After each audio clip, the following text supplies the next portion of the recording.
So that's all the comments on that video. Let's go to the next video. Read some more questions. Okay, Jason Eastman is back. More questions. Alright. If it's anything like your last question, it'll be fantastic. Are you into the Marvel Cinematic Universe movies? Blah, blah, blah, blah, blah, blah. If so, I have 10 questions, and feel free to go into as much detail as you like. Then he has 10 questions about that.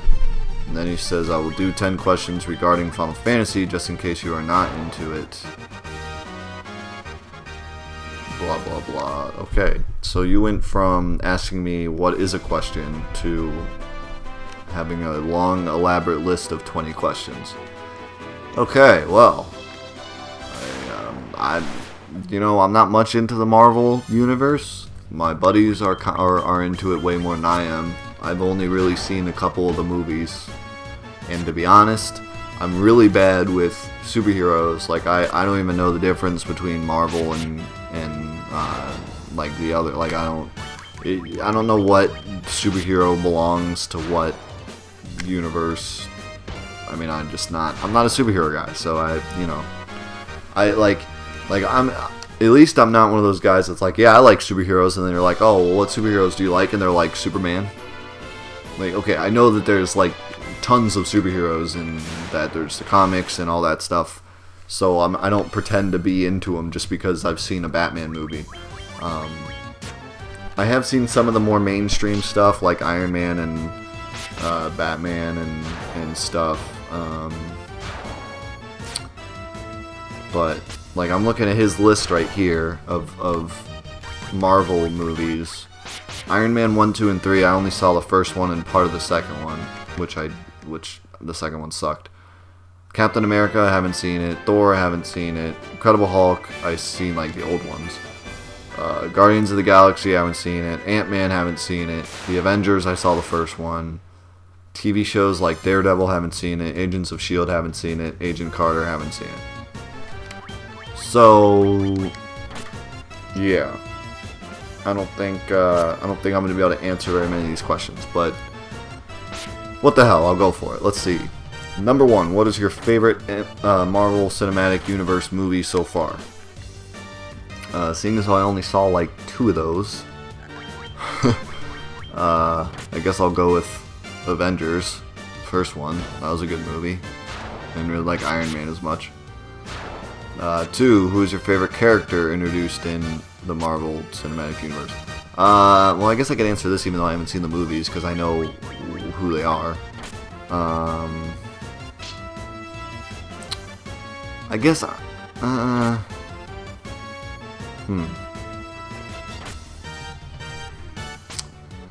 think, honestly, I think I'd have to go with the Hulk. Either the Hulk or Iron Man. Which are terrible answers, because there's many more great ones to choose from. But like I said, I'm not a superhero guy, so I have to go with the what I know. And I've seen more Hulk movies than anything else, I think. So let's go with that. But that's a terrible answer, just so you know. Number 3, are you excited about Spider-Man being introduced into MCU? I like Spider-Man. I didn't like the original movies as much, but The Amazing Spider-Man, number 1, is one of my favorite movies that I've ever seen. It's a fantastic movie. And I also think the second one was good, even though it got a lot of flack, if I remember correctly. So, I'm excited. Didn't even know it was, but I'm excited. Sounds great. 4, what is your favorite super suit so far? I have no idea what that means. Does that mean, like, what's my favorite power? Or is super suit like a specific thing? Is this a cave? This is a cave that I've never seen before. Look at this.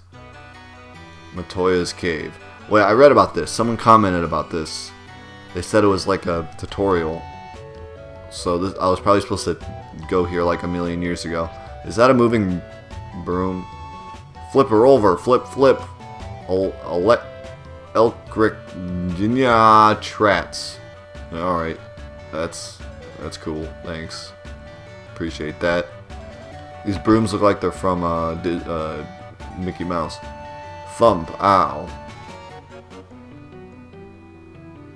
Who are you? The Crystal Eye. The Crystal Eye. Oh my god. I did it. This is where I gotta go. Thump. Ow. Curses. I can't see a thing without the Crystal Eye.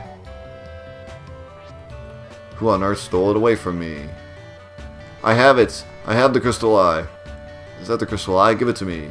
Here, I'll give you the most wondrous potion from my collection. Jolt Tonic. I wonder if that'll wake up the elf dude.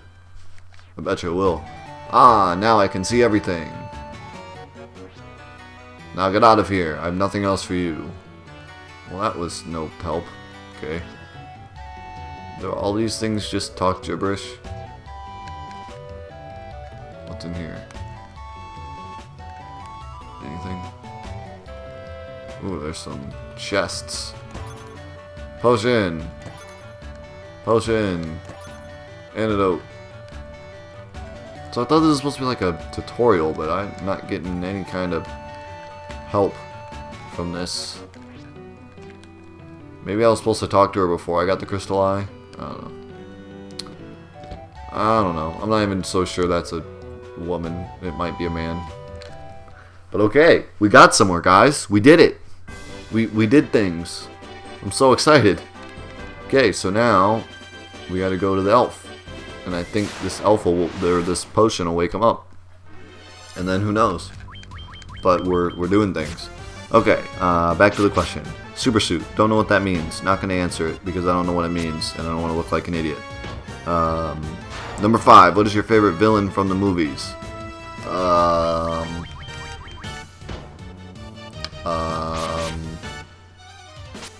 I liked the Lizard Man. Is that his name? From Spider-Man? The Lizard Man?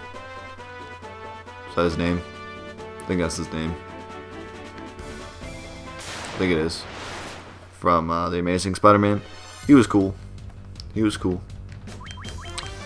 Or you could always just go with Dr. Octagonopus, because he's Dr. Octagonopus. Blar. Number 6. What MCU movie are you most excited to see in the future? Captain America, Civil War, Doctor Strange, Thor, Ragnarok, Guardians of the Galaxy, Volume 2, The Spectacular Spider-Man, Avenger Infinity War Part 1 and 2, Black Panther, or Captain Marvel? And this guy really knows his superheroes. I don't know. I don't know. I don't even know. I'm gonna say, I guess more Avengers stuff. I guess. Because I'm not that excited about the new Spider-Man. Because, because I liked the Amazing Spider-Man. So unless the Spectacular Spider-Man is better, you know, I don't know. Then all those other ones I don't even know or care about. Captain America's cool, but I never saw any of the movies. Number 7. What would you like to see a Planet Hulk movie? I don't know what the difference between regular Hulk and Planet Hulk is. I know there's surely differences. I think that's a different universe that Hulk's in or something, or a different storyline, whatever it is. But sure, more Hulk is cool. I mean, I like Hulk. 8. What character would you like to be introduced in the MCU that does not have a specific movie coming out? No idea. Because I don't know superheroes. I don't know any that aren't in that list. so sorry. Shoot, I think I went the wrong way to where my boat is. I don't know where I parked my boat. I think I parked my boat, or I parked my boat at the original place, at the original town. So I gotta make my way all the way back over there. How did that lizard not die? Number 9.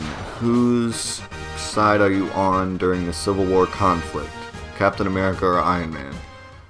Iron Man, sure. Okay, I'll go with Iron Man. Although Captain America, I mean, he's American, so it's hard not to be on his side, you know.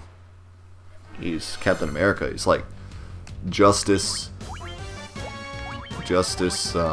incarnate, you know. But he kind of seems like a jerk sometimes, so I don't know. These are all terrible answers, just so you know. Don't get mad at me, superhero people, because I don't know what the fuck I'm talking about, and I don't claim to know what I'm talking about. So, Fire Snake, fire! Yeah.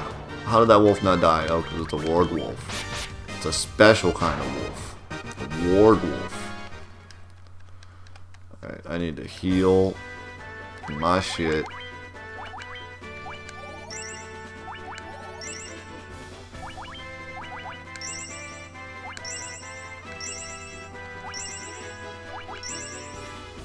Alright, I am out of cures. And I still have no idea where I'm going. 10. And lastly, who would you marry, date, or dump? Peggy Carter, Jane Foster, and Pepper Potts. Do I have to marry, date, and dump one of them? Like, do I have to have one for each? And second of all, I don't even know who any of those are anyways. So, you know what? I'm gonna make a decision anyways, just so you guys that know who that is, like you superhero fans, can make fun of me, because I'll probably end up marrying like the ugly one. So I'm gonna go off a name alone. Jane Foster. That sounds like a hot name. Hold on, I'm getting a phone call. I have to answer this. Hold on. For fuck's sake, damn telemarketer. Okay, so I'm gonna go off name alone.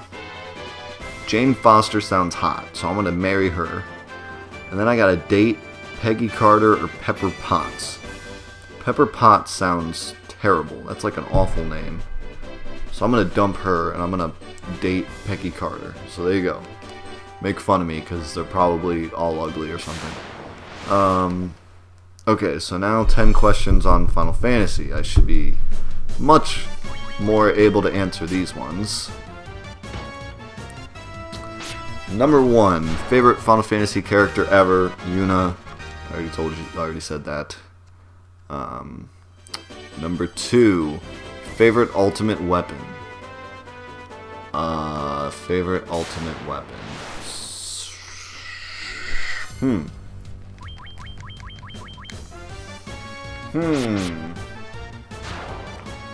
I always kind of like the Limited Moon because it had a cool name and it did more damage depending on how full your MP gauge was, which I thought was kind of cool.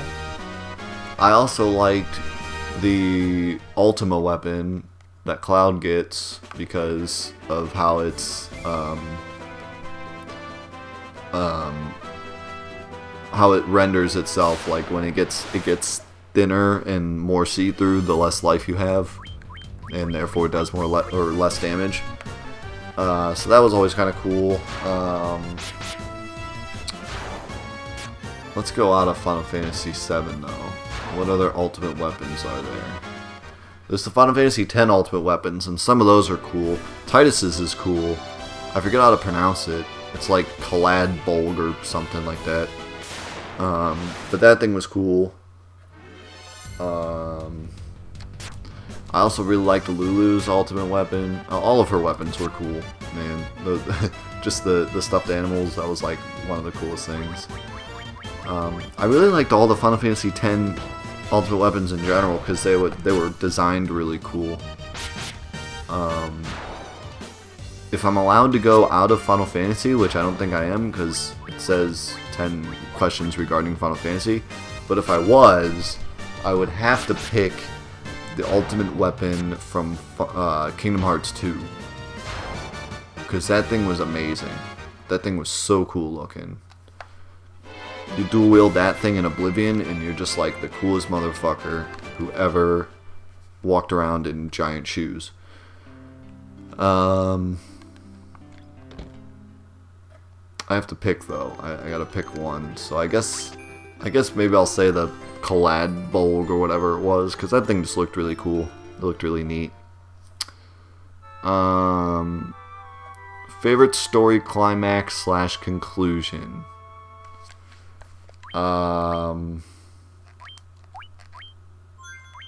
Well,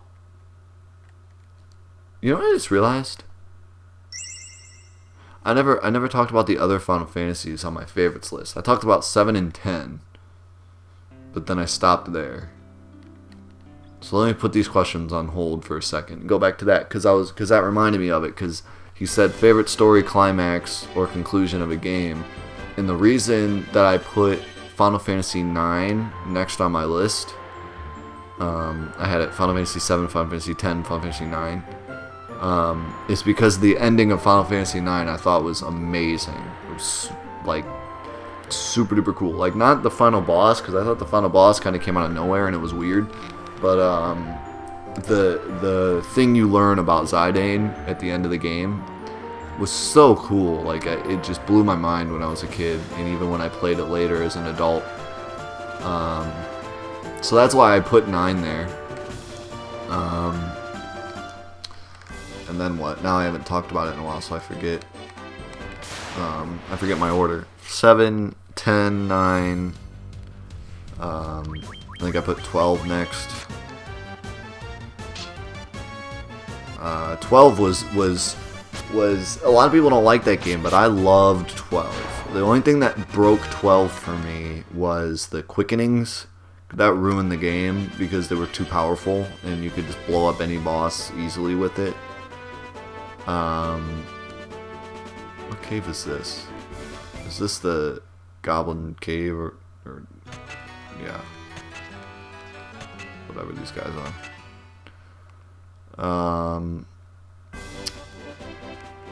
So I know they're not goblins. I can't think of the name. That's what they are. Dwarves, I guess, would be more sufficient. But 12 had the where you could, what were they called? Where you could tell your characters what to do. There were so many cool quests, and the hunts were cool, and then all the side missions were cool, and they were super hard, and that was just a lot of fun. I remember trying to get to the bottom of that thing where you had to keep collecting orbs and stuff, and it took like a week, and it was super hard, and I just felt so awesome when I finally did it. So that game, I loved that game. I think a lot of people will give that game a bad rap, but if they gave it a chance. Now the story was like total crap, and I hated it, and I don't even remember it. But the rest of the game was built well, so I liked that game a lot. And then I think I said 13 after that, or maybe I said 8 first. I think I said 8 and then 13, yeah. 8 I liked, it's just I never got into it much. It was a good game. It had amazing music. And the card game was also really fun, even though that's just a side thing. But I loved the card game. I thought the card game was super fun. So, I always liked that. And, so that one was okay. In 13, everyone seems to hate. I still like 13, but I can't really put it on like top tier, one of the best games I've played, because it's got problems, but it's still a fun game, and the story was still really good, and the game still looked really good and played well. So, okay. Now that I got through that, back to his questions. I think I'm gonna stick with Final Final Fantasy IX is my favorite ending. Although it's hard to put anything above Final Fantasy VII's story. It's just, I don't think the ending... I mean, the ending was great, but I don't think it's the best. Like, the game is great because of the rest of the game and the build-up to the ending. The ending itself is just like, we beat Sephiroth, and we saved the world, and awesome. So I can't really put that as, like, the best climax ever. But I still think it was great. And it felt great because the whole game did such a good job at making you hate Sephiroth and building it up all the way up to that final battle with Sephiroth, that the final battle felt amazing. And that's where I have a problem with games like Final Fantasy VIII and Final Fantasy IX, because you don't even really know what the final boss is. You see it and you're like, what the hell is that thing? And then you kill it and then the game ends, and there's no build up and payoff, really. I mean, you could tell you're like near the end of the game, but you have no idea what it is you're gonna fight. So it didn't feel as good. But I still like the part right before the ending in Final Fantasy IX, the surprise ending kind of thing you get. So, number 4, best female lead in a Final Fantasy game. Well, there's only been 2. Right? If we're talking like main character, there was Lightning, and then the chick from Final Fantasy 8.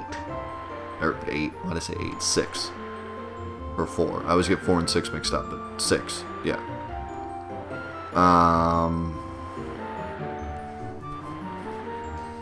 Terra, I think, is her name.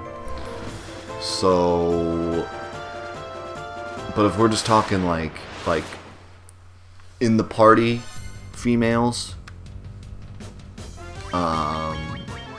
I mean, I guess I'd still say Yuna because she's my favorite character. But I guess if we're not going to include her, I always liked Riku. Riku was awesome. Again, from Final Fantasy X. I didn't really like the girls in Final Fantasy VII as much, honestly. Tifa's kind of underutilized. She doesn't really say much, so it's kind of hard to pick her, and she's shy, so her personality doesn't really bleed through until the very end of the game, which is good because it shows a good progression through her, how she feels, but still, it's hard to pick her as like my favorite when you don't really get to see a ton of her. And Ares, honestly, I never liked that much. I was always mean to her in the game, and I always ended up getting the date scene with Tifa instead of Ares. She was just kind of annoying. I don't know. She was kind of childish, which that's what her character's supposed to be, but you know, I don't really like her that much. The girls from Final Fantasy VIII were just annoying as all hell. Final Fantasy IX, they were also annoying as all hell because freaking Dagger. I don't need to say anything else. Just Dagger. Then there was Final Fantasy XII, which also had annoying girls.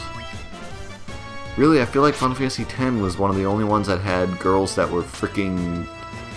that didn't, like, drive you nuts, like that and Final Fantasy XIII, which I do like Lightning a lot. So I might even have to say Lightning if we're not talking Yuna. Either Lightning or Riku. I'd probably have to go with Riku, so I'm gonna say Riku if we're not saying Yuna. But like Final Fantasy XIII had Lightning, but then there was also Vanille, who was freaking annoying. Fang was okay, but Vanille was awful. And then I know like Final Fantasy VI had great characters, but like I said, I haven't played all the way through Final Fantasy VI, so I don't really want to include them. But I know Terra is really cool, so it's like, but I can't really pick her, so yeah. We'll say Yuna and Riku. Where was I? That's 4, so 5. Was Aerith's death... Oh yeah, by the way, I said Ares again. Sorry, that was just a bad habit. I know it's Ares. I said Ares. My bad. Oh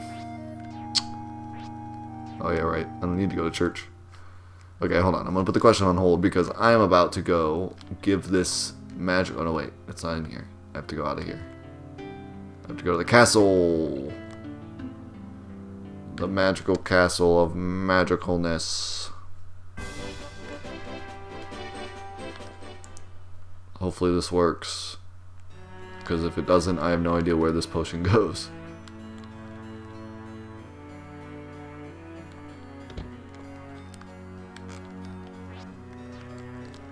I give it to you. The Jolt Tonic. This will surely awaken the prince. We must try it at once.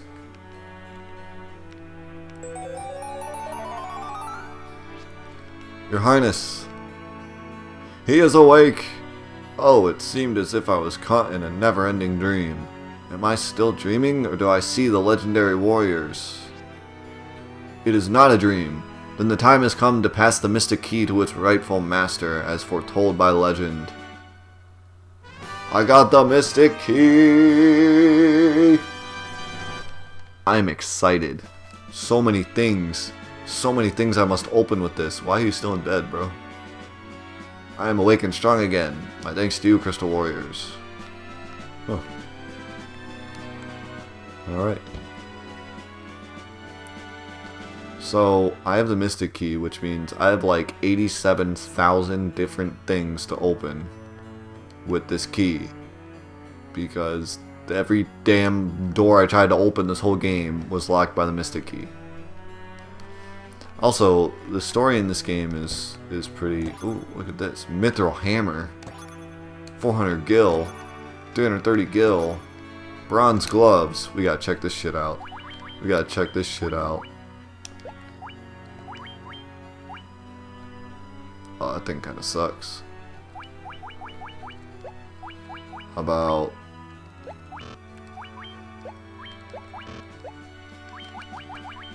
bronze gloves. You don't really need any more defense, man. You already got a ridiculous amount of defense. Let's give this... Oh, never mind. You can't equip it. Can anyone equip it? Oh? Okay, never mind. You get these. Alright. Do you want... No, you don't. Do you want... No, you don't. Do you want... Yes, you do. Mithril Hammer. Yeah!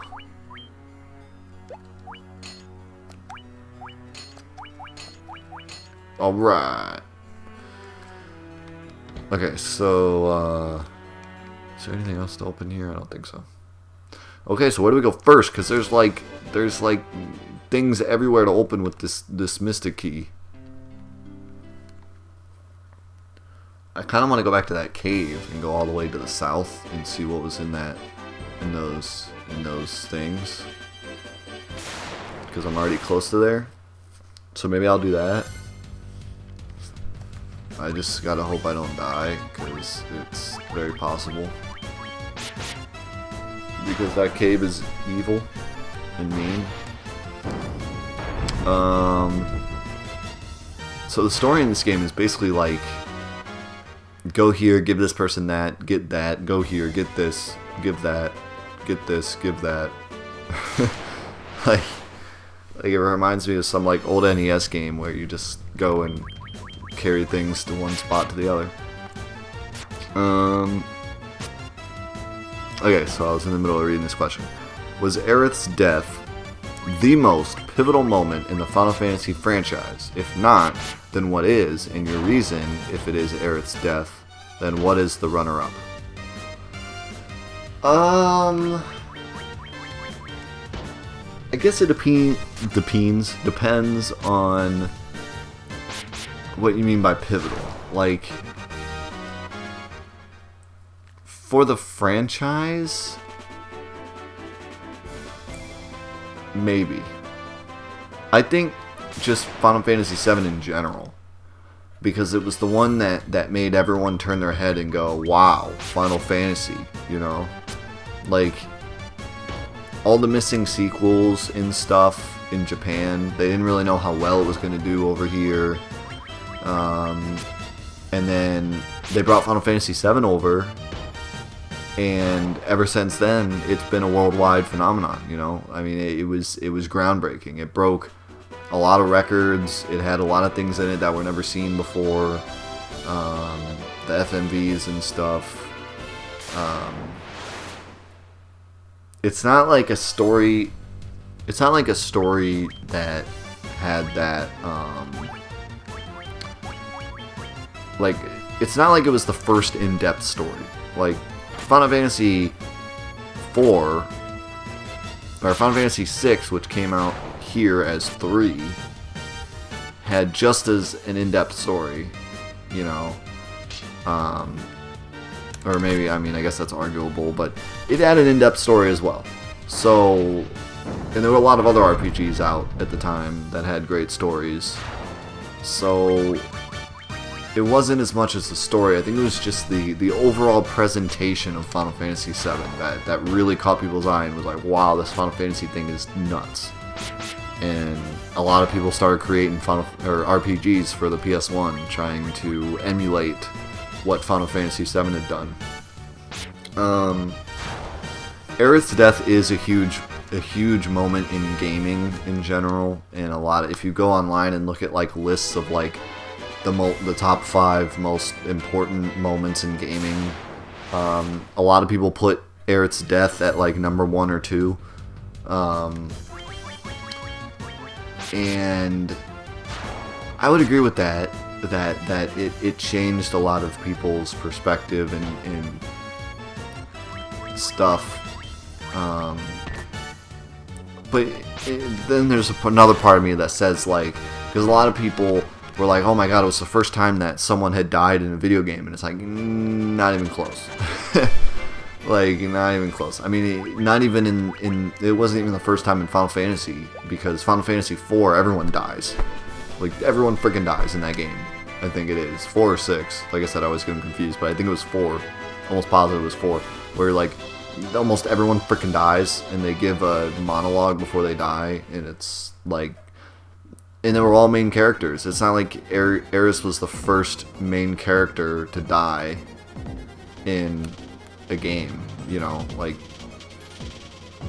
there were many other main characters that died. But I don't know, something about Aeris was different. It was like, ooh, shadows. This is a creepy. Don't poison me, please. Something about Aeris was different because you didn't think she was gonna die. You know, there was kind of there was no lead up to it. It was so abrupt. It was, I mean, she was still in the little menu, and you were still buying weapons for her, and you know, your inside game brain was kind of telling you, like, they wouldn't sell me a weapon for a character that's about to die. So you kind of talked yourself into thinking that she wasn't going to die. You know, you're like, there's no way she's going to die. She's just going to be out of the game for a while, and stuff. And then you find her, and you're like, sweet, get back in the party, Aeris. I bought this new staff for you. We're going to kick some ass. And then Sephiroth comes out, and he's like, nope, fuck you. And the other thing is, like, it was in the FMV too, which was a big deal. You know, when the characters died in the other older games, it was just like a text box. You know, it was a text box saying, like, you know, I'm dying and blah blah blah, and then his little character died, and then you didn't see him for the rest of the game. But it wasn't as meaningful. Ooh, this is a scary group of enemies. I'm not fighting this. No way. And they had to freaking ambush me too. But no one got poisoned somehow. I don't know how no one's poisoned yet. This is shocking. Alright. Yeah, something about the fact that it was like an FMV, you know, just kind of changed things. Gargoyles. So, it was really pivotal. Is it the most pivotal moment in Final Fantasy? Maybe in terms of, like, the general population, because most people know about it. There were other moments that were crazy in other Final Fantasies, but everyone always goes back to that one. So I guess I would say yes. I think there's others that fight for that place, but none that are so well known. You know, there's the thing that happens in Final Fantasy IX. There's, you know, a lot of the moments in Final Fantasy X. The ending of Final Fantasy X. Oh my god. Don't even get me started. I cry every single time. I'm sorry, I'm a wimp. Whatever. I'm an emotional guy. What? No, I don't want to equip. But every single time I watch the end of Final Fantasy X, man, it breaks my freaking heart. It is so gut-wrenching. But it's not pivotal because it doesn't speak to anything else outside of Final Fantasy X, you know.